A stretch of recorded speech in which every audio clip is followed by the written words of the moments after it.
we go, episode 62. Enjoy that of the Hibs Ramble. Let's get ready to rumble. Lindo, Cantona, and Corey. Sean. Corzo. We'll Sean, aye. stick with Corey. That's what I got It'd called be like, growing up. it'd be like a view for the terrace.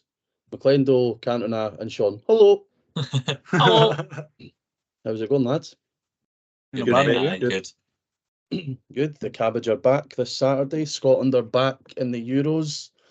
David Gray got a hero's. I was going to say a hero's welcome, but that doesn't quite make sense. And Lewis Miller got his first call up and caps for the Australian national side. So it's been a pretty good week for Les Cabbage, I would say. Liam, how's your week been, mate? I obviously wasn't on last week. Do you want to tell everybody what we finished today? Oh, Apart right, from each other off. Yeah. What are you saying, Sean? Just saying, apart from finishing each other off. Come on now. This is a family-friendly show, isn't it? Jesus fucking Christ. No, week's been good, mate. We, for the last, nine-ish days, me, Craig, and a couple of other boys in a group chat have been doing the 1,100 player challenge. And we challenge ourselves to name that have played in Scotland in the SPL era 100 goalies, 400 defenders, 400 midfielders, and 200 strikers. And it sounds easy, but I tell you what, it was an absolute slog in those last 70 in the defenders and midfielders, and even the last 20 strikers, because there was some contentious decisions on where to put players. But we finished it. We named 1,100 players, and that's it. So now we just know that we're absolute fucking geeks. That sounds like quite a waste of time. Nah, see, It was good fun. There was a period where you could tell that there was at least 5 people active, and it was just boom, boom, boom, boom, boom, boom, boom. Names were flying in, but we did have a couple of caveats to it, in that it was from the SPL era, so from '98 onwards, when it rebranded, when the split happened, and they had to have made 10 appearances, at least 10 appearances. The only deviation we made for that was defenders. We went down to 5 because we were absolutely fucking struggling. I was only for the last 50 or something, though. Yeah, we were absolutely struggling. It took us about 6 of the 9 days to just go through the defenders in total. But it was decent. It'd be if you're ever bored, it's a good way to pass a bit of time. Although it's a good way to pass 9 days. Yeah, I kept waking up pure stressed. Yeah, and there was we decided to adopt VAR measures. So when players were put in, that had to be double checked on appearances, and for certain positions. So we categorised wingers, for example, as midfielders. And then there was an argument about players such as Melkerson, should they be classed as a right winger because that's where the majority played. That was Sketcher's boy got a bit uptight about that. But no, other than that, it was good. Mark, you seem like you're riveted by this, and you're definitely going to be trying it yourself. I definitely won't be. I don't know, Mark. Next time me and you got a drink in you, I bet you will try it in one night. No, do it in one night, aye. And it's only players that have played for Man United. Only players that played for Man United and Hibs. Aye.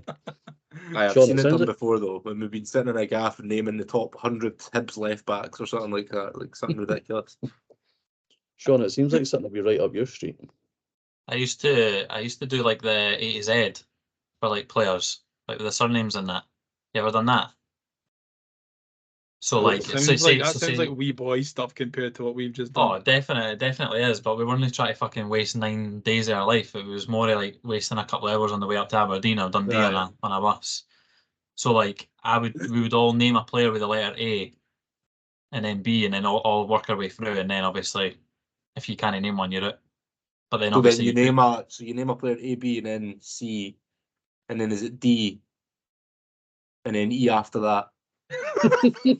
And then you would just put random stipulations on it. So no as cringeworthy as you lot, but That was good though. It was good.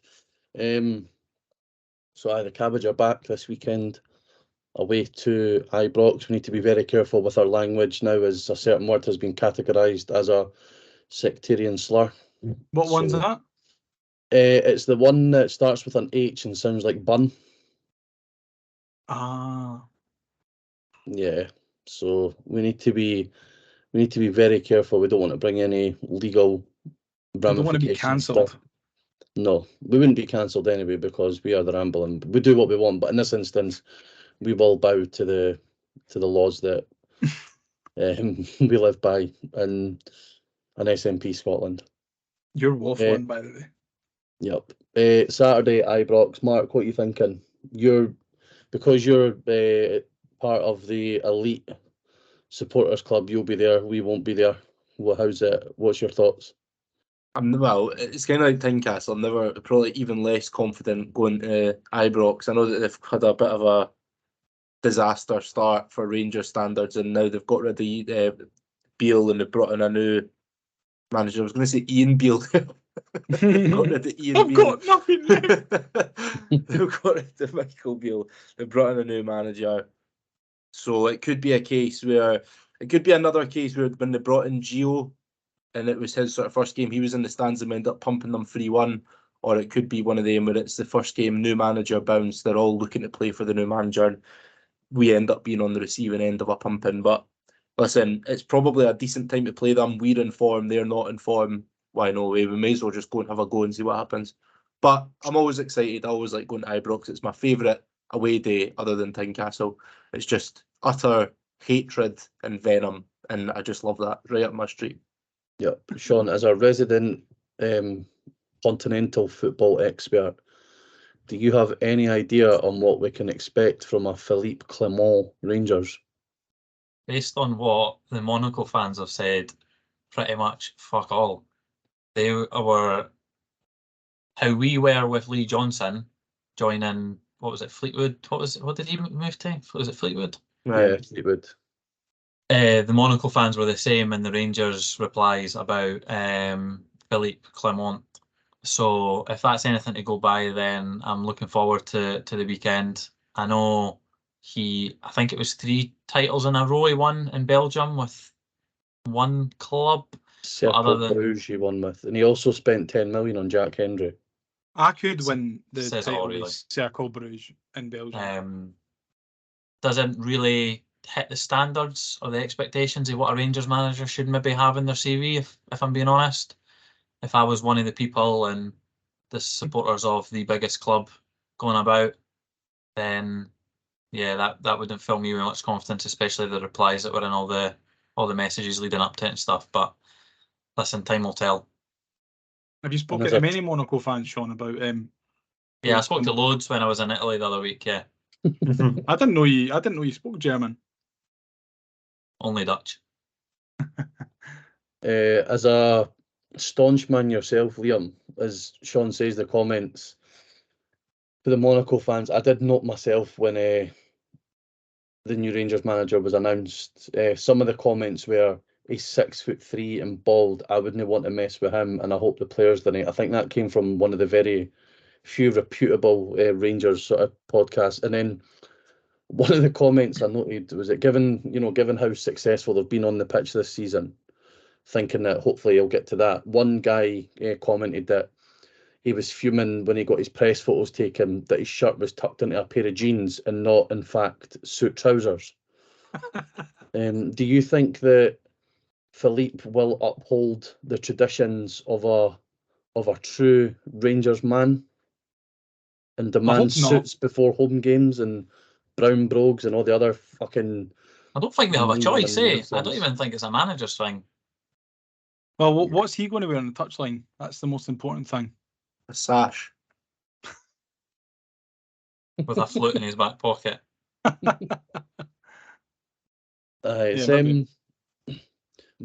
See, just on them for a second, right? I've noticed, so you notice it on social media big time. Like, the last couple of weeks, like, Celtic fans, right, are just pure weird.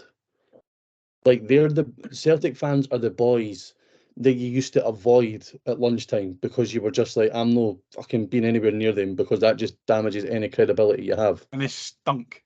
Yeah, whereas Rangers fans are just full on mental. Like they're just on another planet. See, if you had to pick one to be, if you had to choose one or the other, who would you choose and why, Liam? Rangers. Why? That was very quick. Yeah, I like Ibrox better than Parkhead. Fair. Sean? I've never disliked Liam more in my life after that response. Celtic. It's not even a. It's Oh, not even kiss a. me, I shouldn't Celtic. even The need Celtic to. Ramble. Shouldn't even answer that question if I'm honest. And Mark? Rangers as well. Wow. Because Celtic Because I fans said Rangers. Celtic fans absolutely stink. And you see them in every single airport, no matter where you go. You could go to some obscure country on the arse end of the world, right? And there'll be some fucking prick with a 2006 yellow Celtic top on. And when I say yellow, I don't mean it's naturally yellow. I mean it's because it's stained with a horrible sweat. The car lights was in faded the- and the L's fell off the so it just says arson and 7 on the back. Aye. Craig, The what about correct you? answer- And Carring on the The front. correct answer, of course, is neither. I would just choose neither because I don't like either of them. So glad that he's fell into that trap, lads. Cheers. See, Good just choice. on Says what more you about said, Liam Mark. and Mark, in my opinion. Two disgusting Europeans. Although I I was will in say, the- simply the best at Ibrox when they're coming out the tunnel is an absolute tune. I'm not It's being a funny, bit but of they toe do tapper. have a lot of toe tappers, eh? Like Yeah. I ken in their bad songs, like not very nice songs, but they're quite. You're like that. What was that one? The Tavernier and Hadji one. What is it? Oh, the Super Trooper. ABBA. Aye, that was an absolute beauty. That was so good. I was And toe then- tapping See away if to that. I end the call, will it end it all for all of us? Because I really do want to end it all.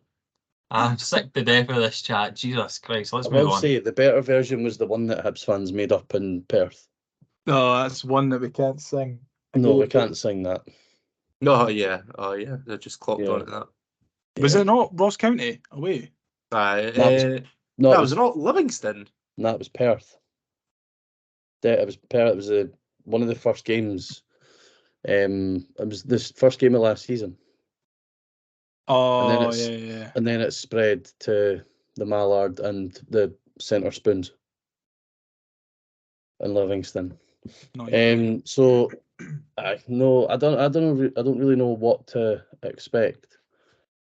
Because I don't like Rangers have absolutely zero pace, so it depends on whether they want to flood the midfield or not. I think either way they set up could really benefit us. Like I have moistness thinking about Ewan and Boyle running at Barisic and Tavernier.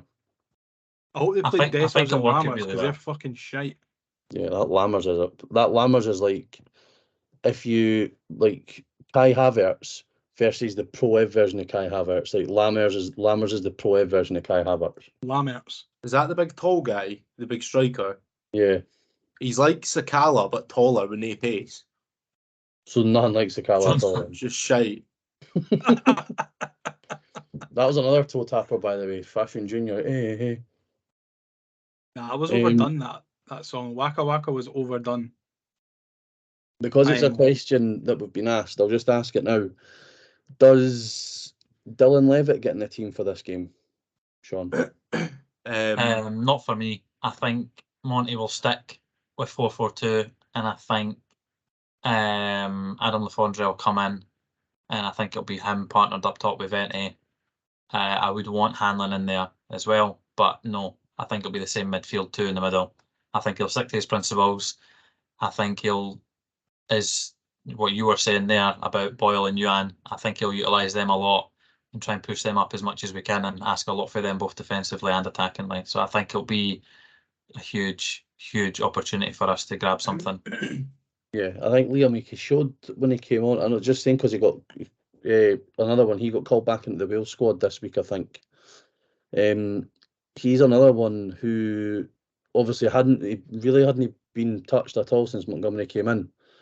But I think I seen something the other day for that for the Hibs Observer. I don't know if anybody else is subscribing to that. It's actually pretty pretty decent for the level of content you're getting.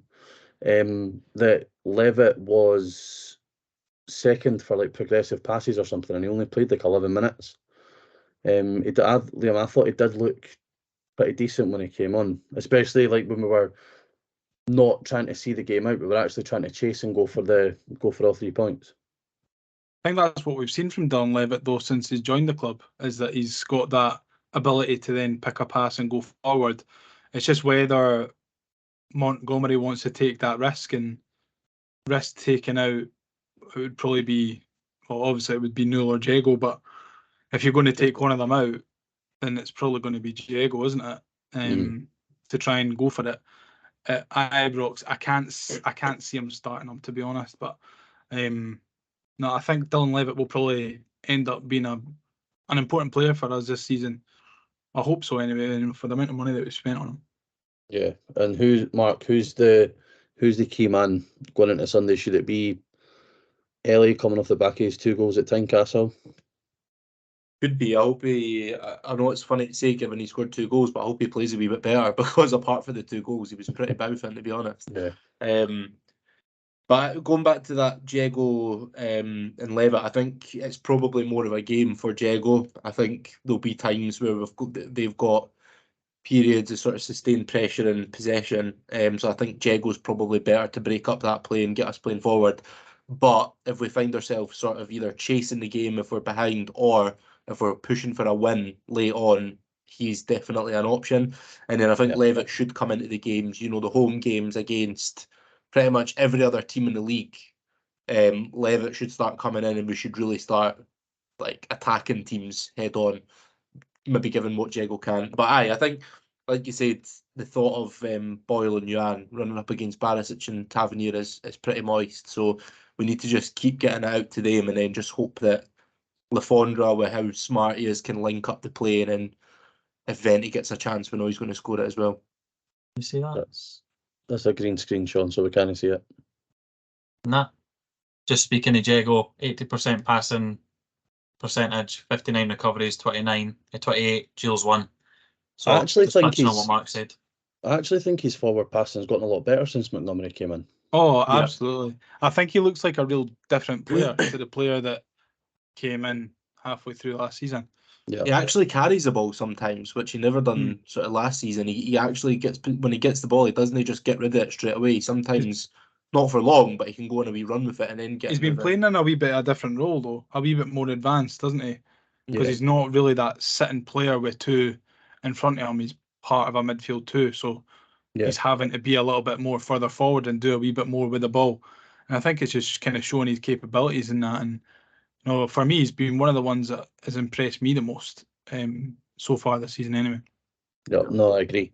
Just so because we're going to Ibrox on Saturday, we would be remiss if we didn't talk about our favourite Ibrox memories. But to switch it up a bit, right, I want to know what one you weren't at that you wish you were at. Because it's pretty obvious. We can all go for like the Gary O'Connor game, the 3-0 with a full stand, or Sprill's hat-trick. But I want to know, Liam, from you first, what's the one that you didn't go to that you sincerely regret not going to? The 3-2 one when Slivka scored the volley. That was good. I think that one. When we first came back up, I was watching it on a perfectly legal Facebook stream. I'm sure. Were you not abroad? Were you not abroad that day? So you had your international subscription activated. I think you were. Yeah, I must have done for Broxy Bear TV on Facebook. That's what I watched on. It was genuinely about 5 minutes behind the actual game, and I was watching that. But I would have loved to have been there. We couldn't get a ticket, unfortunately. The first time that we'd played them since we beat them in the final, so it would have been class to be there, and especially the fact that we beat them 3-2 as well. I was class, but unfortunately I wasn't there. I don't think I've seen us win at Ibrox all that often. Same as Tynecastle. I'm not a good omen for these games. What about you, Mark? I've never seen us win at Ibrox. So Never. I've been to Ibrox like quite a lot. Like I've been to Ibrox like quite a decent amount of times. I've just never seen us win there. The period of time when we were winning there all the time, like under Lennon and Stubbs and that, like I didn't really go to Hibs games at that point. And then before that, like when I did go to Hibs games, we were absolutely shite. That's when we were getting beat. The first time we went to Ibrox, got beat 4-0. James McPake debut sent off. We met Lee Griffiths in the stand. Aye. So pretty much any time when we've won at Ibrox, I wish I was there. What about you, Sean? I've only seen us lose at Ibrox once, so complete opposite for Mark.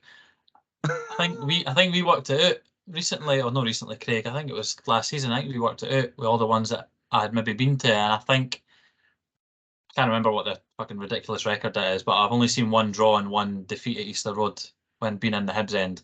You mean Ibrox? Aye, at Ibrox. What did I say? I said the Hibs end. Easter No, Road. You said Easter Road. nah. Well, the Hibs end at Ibrox. Yep. And one of the few occasions that I wasn't there when we won was the Lewis Stevenson one, and I was actually at Murray Park at that time when we won, ironically. So I was there for that game. I think that's one of the few games that I've seen us win there. I'm trying to remember. I think I've seen us win when we were in the Championship. That was the same season that it was our first season in the Championship. We won there twice Yes. that year, I think. yeah, we did. I think I was No, there for when both times. Like they only had about 30,000. I say only, but for It was them, empty. yeah. So for me, the ones that, because I've seen like the decent, so the 2-3-0 games was there. David Murphy scoring, we beat them 1-0 to go top of the league under John Collins, I think. Was there. The Sproul one was good because Ian Murray got absolute fucking pelters because he just left us for free a few months earlier. But I missed both I watched the first one in the Championship in a Rangers bar in Tenerife. And it was fucking class. And then probably the one that you've got is your wallpaper, the background shot, and I wasn't at that one. So those That was ones, one of the best ones. That one, like, yeah, those ones are ones that the because it was like Scott Allen's first. Was that not Scott Allen's first game? aye. Sure, it was I think it McLaren's as was Jamie McLaren's first goal. Anyway, I think he'd played a couple of games before that, but yeah, it was Scott Allen's return, and he won us obviously the penalty. Yeah, And so Brandon that, Barker got injured in the It was first a 5 dive minutes as well. Aye, it was. It was an That was a absolute strange penalty, dive. that.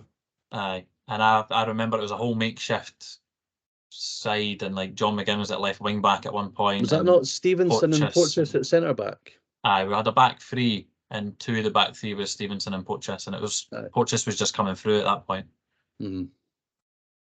So here's hoping that Mark can finally add to his repertoire of not seeing any wins, and we can actually say that we missed out on scenes on Saturday, because there's not many better places to have limbs than going a goal up or equalising at Ibrox, because it's such. I concur. Last season, I can't even got beat, but fucking hell. When Kevin Nisbet scored immediately after they equalised, I thought I was going to die. Yeah. I thought I was dead for a minute. I had to pick you up like a little baby. I got shoved in the stairs by a police. By a police woman as well. Yeah. No, Excuse me, I'm a not that woman women are, police officer. Excuse- You're going to backtrack A there, friend- Mark. a You're going to just friendship. clarify what you were saying. Yeah, not that women police officers are weaker than men police officers and anything, but they are.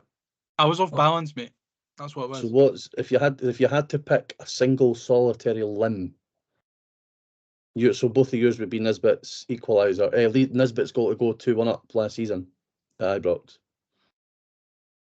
Yeah, I That'd think be so, your because it's chosen one. circumstantial. I could choose Stevenson's volley because I was there for that one, but I think I went more mental at Nisbet's one because they'd just scored like 10 They were still seconds earlier. celebrating. They were still Yeah, celebrating. I think and that's they were what still, made it better. they were still Sean? facing us, shouting abuse at us and all that, and then they hadn't even looked at the pitch, and we went 2-1 up. It was absolute. The only limbs since then that's topped it was the one recently at Tynecastle when we equalised in those 8 to 9 seconds. That's the only limbs since that's topped it. Because I missed last week, I would be remiss of me to say that was a good set of limbs. That was Really good incredible, limbs. especially down the front, because everyone just piled into that corner to get at the Hearts end. It was just superb. Sean, your favourite singular limb at Ibrox? I would say Slivka's goal, or one of the ones for that game, because of the points that Liam made earlier about being the first time he'd played them and stuff. But that was the first game that I'd went on my own because it was one of my best mates' wedding. So everyone was at the wedding, and I went to the game, and then obviously went to the wedding at night. So I it went to the probably game. was. I went to that game on my Todd as well, actually. Oh, did you? Yeah, Oh, so you- I, In the corner at Ibrox with a kilt on. imagine. I turned up. No late, but I turned up late to the parking, so I had to park in the schemiest place round the corner for the stadium, surrounded by Rangers fans as well. So that was quite difficult to get out of and get back to my car safely. But probably because I was on my own, I probably wouldn't choose that. I would go with McLaren's penalty just with anticipation of, him about to take it. And I was there with Chloe's dad, and I chucked him about like an empty trackie after he scored. So, and we were about 3 or 4 rows down as well. So, yeah, I'll go with McLaren's penalty. Mine's, I think, would be, I don't know exactly what goal it is, but it's either Spribble's first or second. And it's only because on the footage with the camera, as the camera pans to Spribble going over at the corner and it pans out, you see me and my granddad, and it's like the only video footage that exists of the pair of us. So I was like 13, 14, jumping about going mad, and he was just like standing with his hands in there like that. That's quality. So that's a sentimental limb. Were you quite central in that one, Craig? We're quite near the front eye, so it's. So when it's the not- camera, I feel like I've seen the image. You just the guy just like that. He's not shaking his arms at that, is he? He's just No, he still. just stands with. I think I've seen that. He Well, I've just obviously stands seen with it, but I his- think I've seen him in particular. I don't know if you can see it. So there's Aye. obviously me, and then there's my granddad with Is the that bald you one in next to the me. White Mackay t-shirt? Aye. Obviously, it's not going to be the old man next time, is it? No, but Or the old man in Yeah. front of him. fucking hell. I If you don't know. stone go that, Craig, wasn't it? You're no Didn't they lying, play but for the Goliaths then, did you? definitely did not play for the Goliaths at that point. No. Considering you were flank. only 14. Didn't play for Porksmouth back then. Doesn't surprise me that you've put on a few pounds since you were 14 years old. I think it was. Where would it have been? 2006. I'm at 15. Aye. So yeah, right. We'll move on to Really. Nah. We'll move on to listener questions for this week. Now it's time to answer the Hibs Ramble listener questions. And we'll start, as we always do, from John McIntosh. What's for dinner? I will kick us off by stating that I had a pepperoni passion from Domino's. Wow. Yep. Are we going to spark the debate over Pizza Hut and Domino's again? No, No. pointless. Domino's is clear. No. Is it though? Yeah, it is. Mark, what do you think? I prefer Pizza Hut. Domino's me is one of too. the worst pizza takeaway places, in my opinion. Yeah, but Sean, you also eat nothing but pasta, so your Well, contribution. clearly to it's this a argument- little bit of pizza if he's choosing Pizza Hut. Clearly it's good pizza. No, not for me, I'm afraid.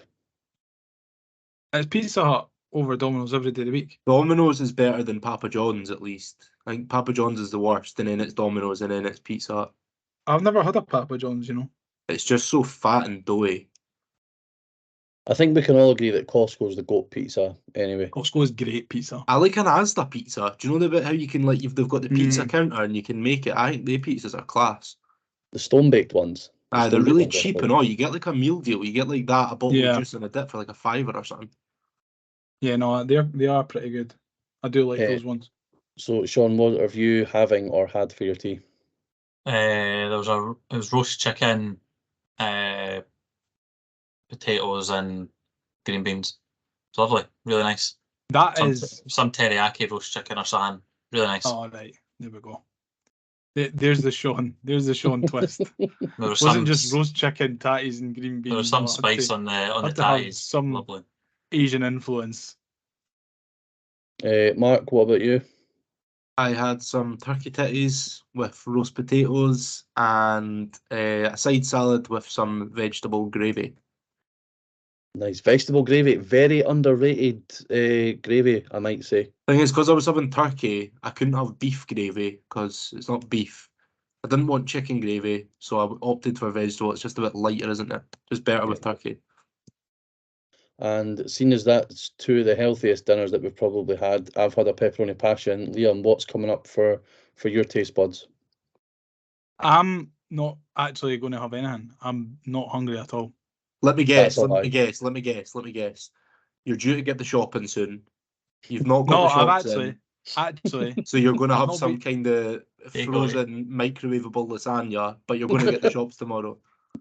no, I'm actually. We do need a shop, but but I've not been feeling pretty sharp today, so I've not really been eating an awful lot. So I might have like some toast or something later. Good to do yourself. I'm pulling a Ben Kensel here, but that is. I mean, I could probably go a couple of days without dinners. It wouldn't do me any harm.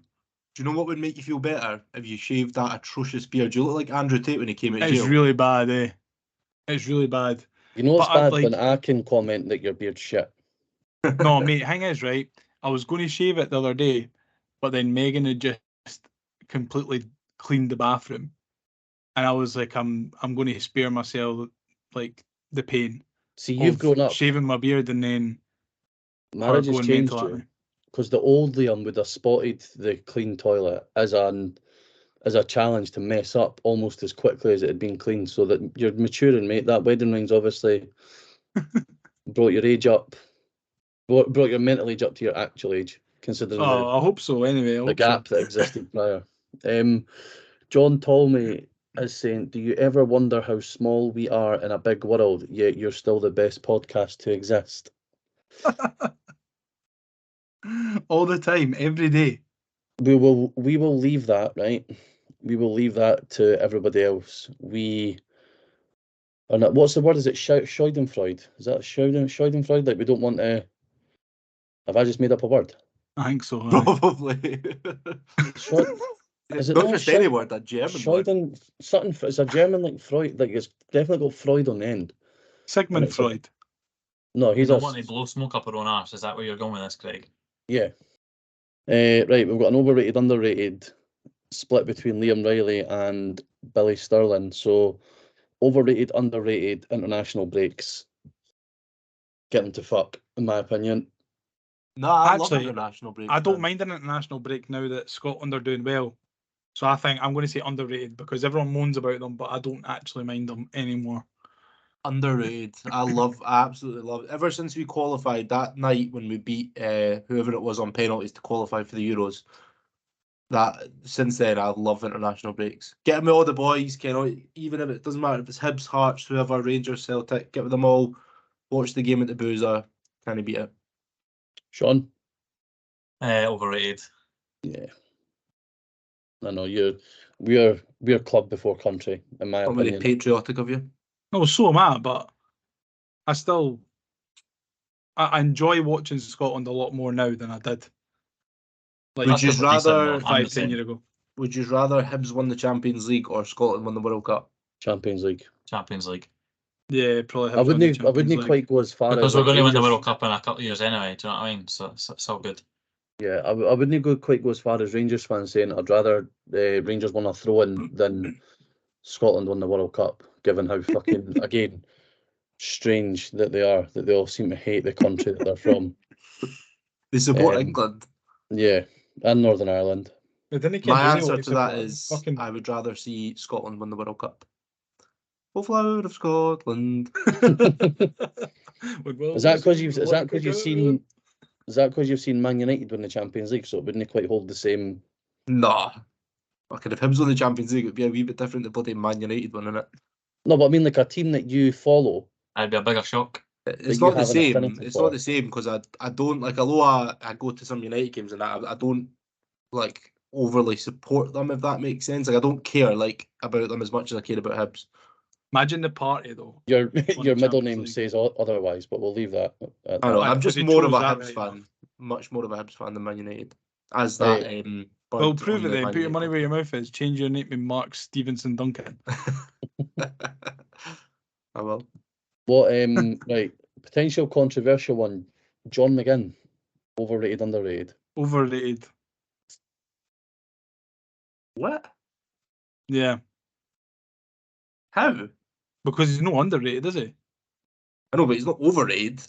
Yeah, but that's not the question. I think for me, I think he's somehow still underrated, and if he wasn't Scottish, he wouldn't be Aston Villa anymore. And I think when he was at Hibs, we all rated him, but everyone else didn't rate him. Oh, And then are we when he went talking down about him south, now? and then when he went down south, England, the English fans down there went through a phase of like thinking he was fucking shite and terrible, and then the whole of Scotland thought he was outstanding. Just So for me, right, based purely on Hibs, I would say overrated. Yeah, that's where I was coming from. But if you were asking me now, then I would say underrated. I think Like- purely on Hibs underrated, just because we all knew how good a player he was and how good a player he would become. Yet we still got, what was it, £2 million or something like that. When in reality, if he was rated properly, we would have got a hell of a lot more. It's a And good a lot of people point, were actually. saying, "Oh, he's the player now because he's at Aston Villa," but we seen that player when he was at Hibs. Yeah, I just Agreed. think that there was more. I just think we as supporters got extremely lucky to see the midfield that we did at the time that we did, and they all sort of brought the best out in each other. I don't think any of them, whether it be McGinn, McGeoch, or Allen, were as good in a Hibs midfield without the other beside them. So, right, I think next you're one. probably right. Next one, Ryan Porteous. Overrated. yeah, Yeah, I'm close to the middle on that one, but I would say Yeah, me slightly too. I think I overrated. would be. I think Aye. for me, because I felt when he first broke through, like I told anybody would listen, I was like, this guy's going to make Hibs a fortune, and he'll be a first choice pick for Scotland. And I've kind of been proven half right with it. I Well, think 500 grand is a lot of money. I'd be happy with 500 grand in my the bank thing account. about Porteous, when he was at Hibs, right, he was like the main man, right? So he felt like he needed to do things that he shouldn't have done, like all those sort of behind the defence passes and like the runs into midfield, and he was playing at CDM at one point. Whereas now that he's went to Watford, he's no longer the main man, and at Scotland as well, he's no longer the main man, so he can just do his job as a centre half. And him just doing his job as a centre half, he's now excelling. Whereas at Hibs, I feel like he just done a little bit too much and made too many mistakes because of it. Could we Yeah. call him then underrated No, I would because say of what he's overrated. doing now? No, because Uh, it's a hard one. I Just would on say his time at Hibs, I would say overrated, because there was a lot of moments in a Hibs jersey where made a lot of mistakes and did a lot of things wrong. But like I said, I think that's only because he felt like he had to take these risks. right, next one, Kevin Nisbet. underrated. Underrated. Overrated. Underrated. Underrated for me.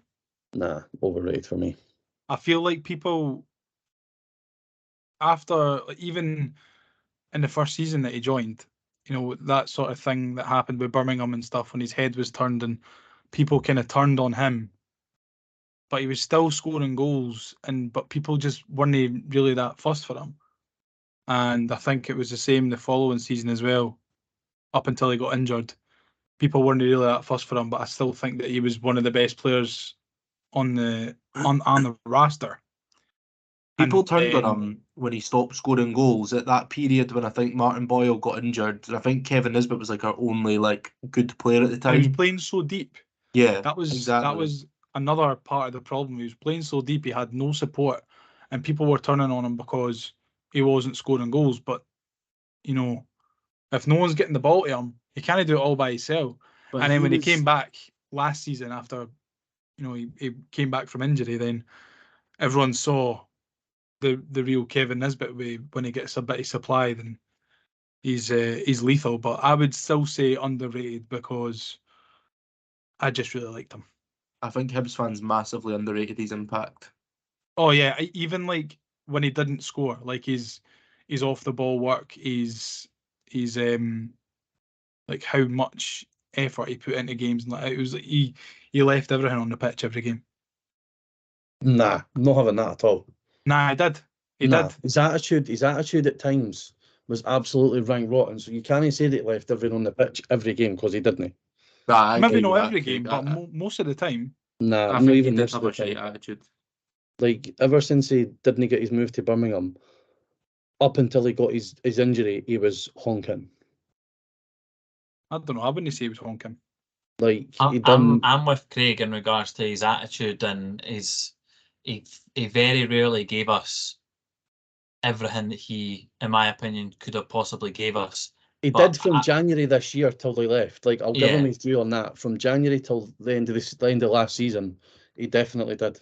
And for me, he was a very frustrating player to have and to watch. Like when him, Doidge, and Boyle in the COVID season were obviously like tearing it up, and then obviously everything that happened with his dad missing the penalty, he didn't really recover for that, and then he had issues with the formation and the shape, like under Maloney and playing deep, and that's what frustrated me. I feel like we never, after like the COVID season, I don't feel like we really utilised his strengths.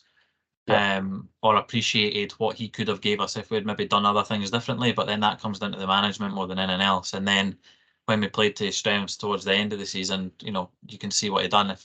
If he didn't apply himself the way he did at the end of last season, we wouldn't have obviously got where we got. Yep. No, I agree with that. Alex McLeish. As a manager. Solely as a manager. So obviously not what he done when he left and that, but his time at Hibs, I still think he's underrated for that. He's underrated for me. Yeah. Like, he took us from the first, I know I don't know if you could say he should have maybe kept us up without going down, but he basically took us from the first division to Europe within 2 seasons of getting promoted. Yeah. And his record against Hearts was incredible as well.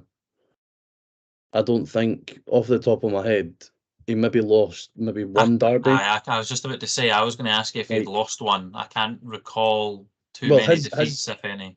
His time at the club coincided with Sozzy being a player.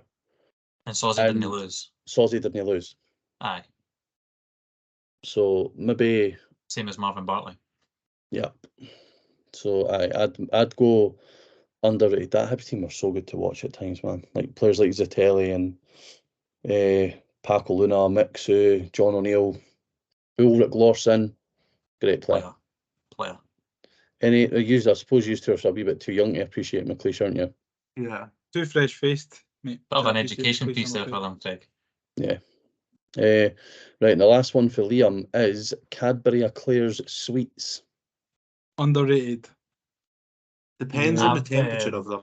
I've never tried them, so I can't comment, but... They need to be kind of warm. Soft, yeah. See, when you eat one and you're so excited to get that wee gooey bit in the middle and it's fucking rock hard, there's nothing worse. Yeah. No, they need to be... Absolutely nothing worse than that. Like. There's not. And just a couple for Billy as well. Billy's, just to jump on Liam's coattails here, Oasis. Listen, if this podcast turns into an underrated, overrated, I ain't complaining. If we're just going to do that for 45 minutes. Jump on Liam's coattails here. Oasis, the band, not the drink. Overrated. Although I do love a bit of Oasis, and they've got so many great bangers and great tunes. But I just think... I'm interested in Liam's obviously the artist amongst us. So I don't think you could say underrated for them because they're like... Do you think there's a heavy nostalgia bias with them? No, because I still listen to their music and it's still absolutely world class. Aye, maybe for some people, but I listen back to their tunes and I really like a lot of their tunes. So, I mean, maybe more for the folk that were there when they first exploded in the early 90s. Maybe, but I mean that's no for me to say because I don't know. I'm going to say up, so I'd probably say slightly overrated. I would lean towards overrated just because of you can't really call them underrated, to be honest. I'm going to say slash in the middle because you can't say they're underrated because they're one of the most revered bands of all time, but they're definitely not overrated because they're the best band of all time. Next one is Drake. I'll probably upset a few people, maybe not on here, but I think he is severely overrated. Yep. I feel like everyone talks about Drake. I really liked his first couple of albums. I can't remember. I think it was Thank You, Next and Take Care. They were phenomenal albums. But then other than that, and since then, for me, he's only done wee bits and bobs from a collective piece. Because all he does is gamble and lose. Like, it is Drake's luck that he would bet on Logan Paul to win on points and that Dylan Dennis would get disqualified in like the last 2 seconds of the fight, making his bet null. like making his bet lose. Liam, again, you're the musician amongst us. Overrated or underrated? It's not really my type of music, so I'd say heavily overrated as well. It's not really my bag, to be honest. There's a couple of Drake tunes that are alright, but I mean, the amount that everyone bangs on about him, I mean, he's got to be half decent, but it's not really my sort of thing, eh? So I'm going to go. In his genre, I can see why he's appreciated, but for me, there's far better. I think you've got to say overrated, but I do like Hotline Bling. It's a good song. What about you, Mark? Overrated. Any reason why? He's pish. Yeah, that'll do. Here's one that I'm already answering. Underrated. A pie in a roll. I'm gonna go overrated. Get the roll at the road. Shut up. Fucking vile. It's just Vile. extra carbs, isn't it? So I'd much rather have two carb. pies. It's like having a baked potato with a pile of chips next to it. It's carb on carb on carb. It just put you to sleep. I had 2 Baines pies in a roll the other day, and they were fucking outstanding. 2 pies and 2 rolls. Yeah, so a pie in each roll. Why not just have a pie? Like, why do you need a roll? What does that roll add to the party? It adds butter. Just put fucking butter on your pie then. No, because I don't want a buttered pie. I want a buttered roll with a pie in it. What was in your pies? Oh, no. They put sauce The on Baines. it. Have you never had a Baines pie for Stenhouse? Oh, it's mate. like Oh, spicy. mate.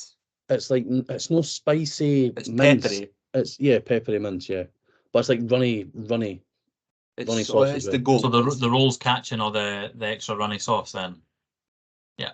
Okay, I understand. I'm not biting it, and the contents of the pie are, because it's one of them when you bite the crust, it just like sort of falls apart.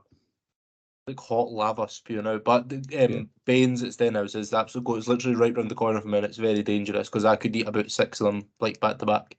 That's why I have 2 in a row to stop me from eating 4. I had the other 2 for my tea later on though. Monday. So you ate 4 anyway. Yeah, and then Monday's 2 cheat day. rolls on top of it. Monday's my You got to cheat day. keep. You got to keep in that the Goliath shape, Craig. Exactly, This is mate. it, mate. And if I want to keep getting on the BBC, I need to keep bulking. Exactly, mate. Then you get that shape building Lego pal. Exactly. Liam, underrated, overrated pie in a roll. I've tried it once. I didn't see the hype. Overrated. Fair enough. Edinburgh chippy sauce.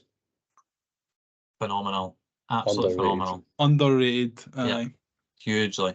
Hugely underrated. I was actually in a work call today, obviously with people all around the UK, and I was talking about chippy sauce, how it is an only Edinburgh thing, because we're having a meeting in Edinburgh, and I'm going to bring, do you know you get the milk cartons for the chippy? I'm going to bring in one of the milk cartons and just get everyone to try chippy sauce with our chips. Just pour it out. Have a wee drink of that then, pal. Sure. I'll put hair on your chest, pal. Or you can get the gold star stuff. I've got a bottle of that. I'm going to take it into the office so that I can share it with all of the people that are not from Scotland. You won't like authentic chippy sauce from an actual chippy though. The Gold Star isn't as good as Gold actual star is chippy a sauce. tad thicker, I'd say. Aye, you want it thin as like an actual chippy sauce. Yeah. So what we're Aye, saying? just go into a underrated, chippy and buy overrated. the milk bottles. Aye, underrated for me. Underrated. And finally, one of the most overrated things to ever exist: Fanta Lemon. So incredibly overrated it is unreal. I agree. I'm not a huge Well, fan. I Even on think holiday. overrated here. Folks say that they're like, oh, I can't wait to go on holiday to drink a Fanta Lemon. Like, if you're spending $2,500 to go on holiday just to drink a Fanta Lemon, like, you need to get a fucking serious Spending difference. $2,500 just to Different go, on holiday. just to go abroad. Jesus. It's different on holiday though. It's not. I would rather just get an orange Fanta or be a fucking grown up and drink an FS or some kind of lager. Yeah. Nah, I do like Fanta Lemon though. I like lemonade and stuff like No that. offense, Sean. No offense. I've also actually stopped drinking recently, so I'm part of the non-drinkers club now. Only for sober October though, eh? Nope. Are you not drinking ever again? Never drinking ever again. Do you know what I'm going to drink for the semi-final? Lager. Non-alcoholic. No, I don't Guinness. believe it. Insert- Alcoholic Guinness. Liam, if you're anyway clever, you can insert the Anchorman I don't believe you gif at Mark's comment there. How I'll much try. would you like to wager right now that I will not have a sip of alcohol until before this year is out? You just said you're not drinking Absolutely. again though, so it's not going to matter. So there's never again. And Well, that was before you well, just- we can't. you I'm said not, never I again, can't aye. put a bet on that I'll never drink again because then I'll die and then the bet will be void. But then Craig will be happy in more ways than one. No, Yeah, we not can't wrong. say, "Oh, I'm never going to drink ever again," because you can't bet on that. I could never collect the winnings. Whereas if I say until the end of the year, at least then it's a deadline that I can collect my winnings. Will we Just go say for 5 another? years, Will we go for you're not allowed to have a drink for the next 10 years? No, because that's far too long. See what I mean? You just said you're No, not going to far have a too drink long. ever No, again. because it means I've got to wait 10 years to collect my winnings. No, I just put a reminder in your phone. Yeah, but that still means I've got to wait 10 years before I collect my winnings. Ah, well, I mean, I could say, I'm not going to have a drink until next Tuesday. I bet you. I know, but you'll know because you're a fat alky bastard. Nah, true. Hey, enough of the fat. Right. For Billy, your favourite Scottish international player of all time and your best memory of the national team. My Mine's- best- What was the question? So who's your favourite so basically your favourite Scotland player of all time and your best memory of the national team? For me, my best memory would have been McFadden's goal in France. But it was I have to say it with Marshall's penalty save. Like Yeah, I think that was it takes a lot to top that was as close as I felt. I know I say club before country earlier, but that was as close as I felt as a Hibs fan regarding the national team. I don't know if it was because of COVID and all that, and that we're all stuck in the house and we couldn't, we were all watching it on the telly on our own. But I remember actually celebrating that. We weren't on our own. Like a Hibs. I know, win. we had that wee party, didn't we? That was such a good night. That was such a good night. That was unreal. amazing. We were night. social distancing, of course. I was We round at did. Mark's watching it through the window. Yeah. That was a tremendous. That's also my favourite memory of Scotland. But That also, was unreal. in terms of being at a game, when we beat Israel 3-2 when Scott McTominay scored in the last minute, it was one of the best games I've ever actually watched because VAR was brand new and it was just so much to happen. We missed a penalty, we got a goal given to us through VAR, and then obviously McTominay scored in like the 95th minute, and it was absolute. And that was such an important game in the qualification. It was absolute limbs. That's my favourite moment at Hampden, probably. Yeah, I've only been to a couple of Scotland games, none really major. I suppose out with that, probably Griffiths' second goal against England. Fuck me. I think But for players, I think I'm going to go McTominay. Yeah, McTominay for me, I think. He's either McTominay or McFadden. McFadden seemed to just be like that main guy when I was growing up watching Oh, we Scotland. just used to score belters, eh? Yeah, So, or Kenny, Kenny Miller used to score all the gonna time say- as well. And I was Chris going to say Boyd. Kenny Miller. But more recently, just the way that obviously the fact that he'd like turned the English down and all that, Scott McTominay for me. Mine's is John McGinn, just because it just kind of feels like it's one of your own doing so Yeah. well for the country. John McKinn. As for the moments, I would have used the one that you used, Craig, about qualifying, and then I was then going to use the Israel one because I was at the game. I've never really celebrated or been involved in Scotland limbs apart from that Israel one at Hampden, and I've never, from a national game, I've never seen Hampden bounce like that, which was great. But because those two have already been mentioned, I'll say sitting in the pub in London when Scotland were playing England in the Euros, with about 40 to 50 boys for Trinent, all drowning out the rest of the English people that were there and pissing everybody off while we were watching the game and watching a Billy Gilmore masterclass. The The other game day against was Norway was good as well. The one recently where we scored twice yeah, in the last couple of minutes. I can't stop watching those two goals. Like, that's brilliant. it's the clip where it just shows you like all the way through as well. Like it doesn't like cut the Dyke scoring. I will say it was a bit of a meh feeling the other day when we qualified purely because Spain had beat Norway. Like it didn't feel like it would have felt so much better if we'd done it when we'd won, rather than sort of. I know Do we you put ourselves in think a that position, but we've done it by McTominay's default. goal should have counted? Yeah, Nah, Yeah. I actually don't think. See, what on reflection, I actually don't think it should have. I think he's interfering with play and he's offside. I don't think he is, because the keeper, even if he makes an attempt for it, he's getting nowhere near it. So he's not He's still interfering. got his hand out, and he's still in contact with the goalkeeper when he shouldn't be. See if he doesn't do that. It's actually I think it was Hendry. See if he doesn't do that, and if he just stays where he is, it's a goal, because the goalie didn't even go for it, but he's still involved in the play, and he was offside. I think it was like how he's managed to get the whip and the trajectory on it from that angle as well. It's the speed of the ball. Oh, unbelievable. I would be spewing. I would be going fucking mental at Jack Hendry. It was Jack Hendry, wasn't it? Yeah. So That was I would like be going that, ballistic. That was like that one where Ronaldo came when he skins. I think it's Puyol, puts Piqué on his arse and then dinks Casillas, and then Nani just runs in at the back post and boots it in. Heads in. And he's off. Aye. And he's Was it Noah offside. Rabana as well? Was it Noah Rabana chip? A what? One of the what they called? Is it a Rabana? Rabona. Rabanana. A wee Coco Habana. Right, next one is from Twitter hero Fattest Prickus. Who decided on what colours M&M should be? Eminem. I don't know. Like, who decided what like M&M should be the colour that they are? Like, who decided? M&M's. Yeah, like M&M's, like the sweetie M&M's. The creators of M&M's, probably. Cheers, Mark. Cheers, Mark, you first, fucking fun sponge. from Haley, your first and last choice in a box of celebrations.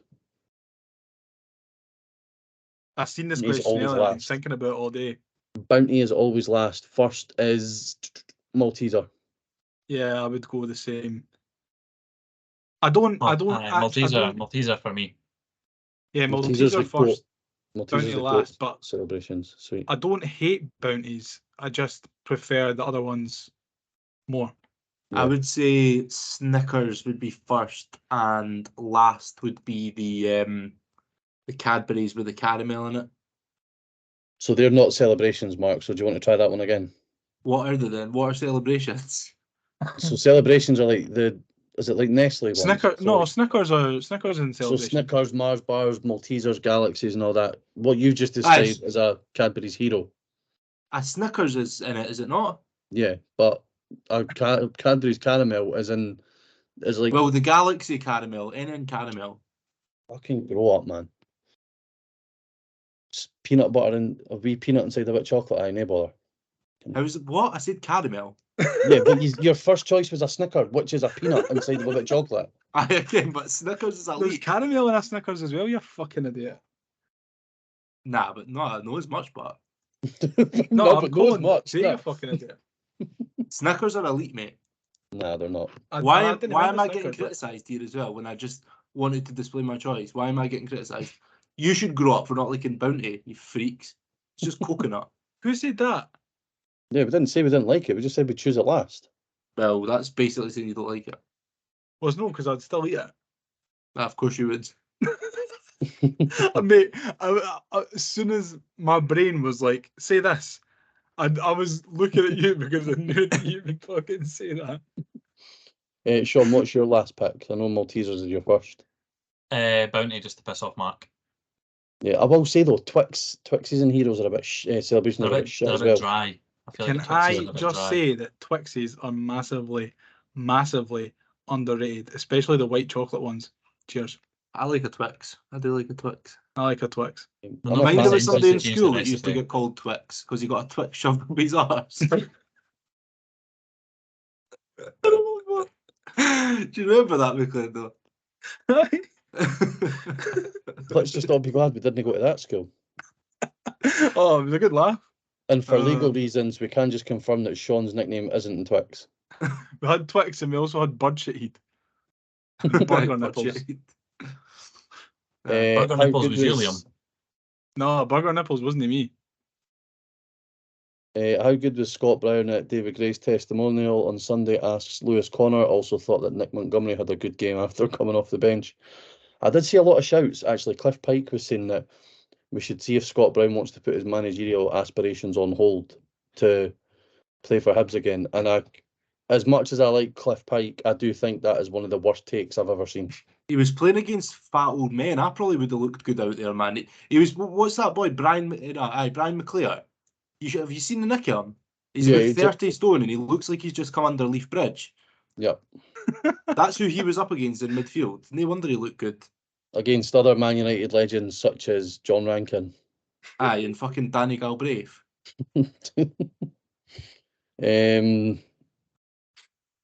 John Rankin, man. I remember on, was it Sunday? Was it Sunday or was it Saturday? Yeah, Sunday. Mark texted me fuming, being like, why the fuck is John Rankin the captain for Man United Legends when Darren Fletcher is on the park? I think I actually got it wrong because it said on the team sheet that Darren Fletcher was the captain, but John Rankin looked like he was wearing the armband. No, they I had just black had- armbands on for Cathy Ferguson. Well, it looked like a captain's armband. I just kept having a lot of abuse for the Man United players from Mark on Sunday. Darren Fletcher, if I was going to give anyone a game, it would be Darren Fletcher. He still looks a player. From Rab, we've got top 3 pie fillings. Depends what kind I like of pie a we're chicken talking curry here. pie. Like, I'm very much if there's a butcher's steak pie on the menu, like I am having that every day of the week, twice on a Sunday. It's by far my favourite scran. But if it's a normal wee pie, then we'd go steak, chicken curry, and scotch. That's So 4. No, but I said if we were going for a normal pie, steak, chicken curry, scotch, that's 3. Right. Yeah, I think I've got to agree. Kebab pie, very unlucky to miss out on the European spots there. Kebab pie is up there for me. There was one I had that had like chorizo and kebab, and that's How- the best pie I've had. No, but how, as a sober man, can you eat a kebab pie and think that's actually really good? Easily, I had 2 at Bonnyrigg when Hibs played them. Because, do you know what, right? It is only snobs that say that kebab meat is only good when you're pissed. Kebab meat is an elite tier Yeah. level scran. Correct. No, but You've got it's to be in the not mood. like If you're in the mood for it, it's good. You've got to be in the mood for doner meat, I think. I had one. Yeah. I had one of the pies, and it was that good. I went back for a second. It was brilliant. Respect it. Nice one, Sean. And then finally from Mark the Gardener, Wonders Weekends Troy. If you could duplicate a current Hibs player and have them included within the squad, who would it be? A couple of Joe Newells in the middle of the park would be nice. I don't know. I get there's like something quite sickening about how much I actually enjoy that I get pissed off at LAU in. So maybe another one of them, just as a glutton for punishment. Because imagine I'll having go 2 them. Dylan Bennies. Could we, Andy. if I cloned David Marshall, could we play both of them in goal at the same time? Yeah. Yeah, David Marshall then. Anybody you choose though, Mark? Martin Boyle, I suppose. And finally, we've literally had one come in from Harvey Scott. Get the pod out ASAP. Need it for the flight home from Tenerife. Just for your cheek, it'll be out first thing tomorrow morning. Well, like how it usually is. Yeah. Right. Happy We to do wrap have it one now. from Instagram as well, I'm Oh, sure we've got Sean an said. Sorry, so we do. Sean is our social media gadget. At Ibrox, I'd play a 4-3-3 and put Levitt in for Doidge and put Hallen in for Rocky. Albeit I was class against Hearts, says Rudy Mulvey. Don't trust any Hibs fan with the first name Rudy, for obvious reasons. But nah, 4-3. Nah, like I think Sean said earlier, Monty will stick to his principles. I agree with the changes though. I would absolutely love to see Paul Hanlon coming in because I just can't bear to watch Rocky for 90 minutes again, if I'm being totally honest. Whisper it though, whisper it. He was actually all right at Tynecastle. Was he? Yeah, he was. He headed the ball a couple of times, and then Yeah, and- whenever the ball was at his feet or whenever he had a clear pass on, he put it at the park. Yeah, but To be fair, I will give him credit. He did defend all right sometimes. But yeah, well, that's it, lads. We're happy to call that an ep. Phenomenal. Yes. Perfect. Right, so we will be back early next week to review the Rangers game and look ahead to the Celtic game. As always, keep an eye out on our socials, the Hibs Ramble. Mark will be providing us with up-to-date content from Ibrox, as he's stone cold sober. He'll be getting the photos for the Insta and whatnot. If you are going to the game, let us know. If you get any decent photos at the game, let us know. We'll share it on the Hibs Ramble on X and Insta. But other than that, enjoy your weekend, lads, and we'll see you next week. See you later. Let's get ready to rumble.